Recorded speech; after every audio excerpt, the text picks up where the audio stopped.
I'm Mr. Nuv. Think of me as your future self, the version of you who figured it out, and I'm here to help you get there. This used to be me, Mr. Nuv. Like most people, I spent my days stressed about things I couldn't control. Traffic jams, other people's opinions, the weather ruining weekend plans, my inbox overflowing with urgent requests, social media comments that kept me awake at night. I was living in a constant state of reactive anxiety, bouncing from one external trigger to the next like a pinball. Sound familiar? But what if I told you there's a 2,000-year-old mental framework that could eliminate 90% of that stress? A philosophy so powerful, it guided Roman emperors through wars, helped prisoners survive torture, and allows modern executives to thrive through crises. This is Stoicism, and its core principle is deceptively simple. Picture ancient Rome, around 60 AD. There lived a man named Epictetus, born into slavery, physically disabled, owned by another human being. By every measure, his life should have been miserable. Yet he became one of history's greatest teachers, sought out by emperors and senators for his wisdom. How? Because Epictetus discovered something profound that changed everything. The Stoics realized that everything in life falls into two categories: things you can control and things you cannot. Think about your last stressful day. Maybe your flight got canceled, your boss criticized your work, a friend ignored your text. The news was overwhelming. You probably felt helpless, frustrated, maybe even angry at the world. But here's what Epictetus would tell you. Most people waste 80% of their mental energy on the second circle, things completely outside their control. Stoics focus 100% of theirs on the first, the only place where their power actually exists. Let me give you a real example from my own life. I'm stuck in traffic, running late for an important meeting. The old me would rage at the cars, honk at the construction workers, curse the city planners, and arrive at my destination already emotionally drained and mentally scattered. Now, when stress hits, I pause and ask myself, what can I control right now? My breathing, my reaction, how I use this time, whether I call ahead to reschedule, whether I listen to something educational or calming. I can't control the traffic, I can't control the construction, I can't even control whether I'm late, but I can absolutely control my response to it all. And that shift changes everything. This is called the Dichotomy of Control, and once you truly understand it, it transforms how you experience life. Job interview rejection? You can't control their decision.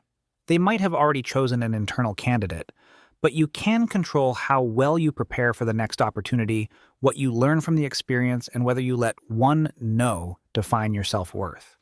Friend doesn't text back for hours. You can't control their response time. Maybe they're busy, maybe their phone died, maybe they're dealing with something personal. But you can control whether you let it spiral into anxiety, whether you create stories in your head, and whether you let it ruin your entire day. Your boss gives you harsh feedback. You can't control their communication style or timing, but you can control whether you get defensive, how you process the information, and what actions you take moving forward.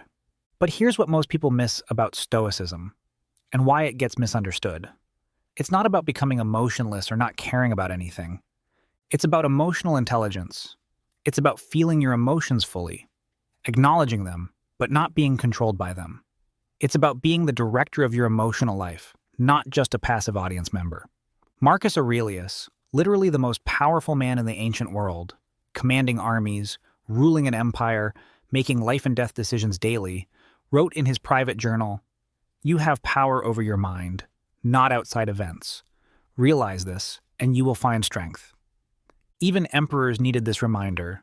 So how do you actually apply this in your daily life? Step 1. When stress, anxiety, or frustration hits, pause for just 5 seconds and ask, is this within my control? Be brutally honest with yourself. Step 2. If yes, stop worrying and start acting. Channel that emotional energy into productive action.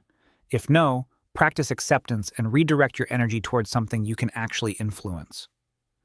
Step 3. Focus on your response, not the situation. Your response is your superpower. It's the one thing that's always completely 100% yours to choose. Let me show you what this transformation looks like in practice. Same external chaos. The emails still flood in, the deadlines still loom, people still disappoint you, technology still breaks at the worst moments. But my internal world is completely different. I respond instead of react.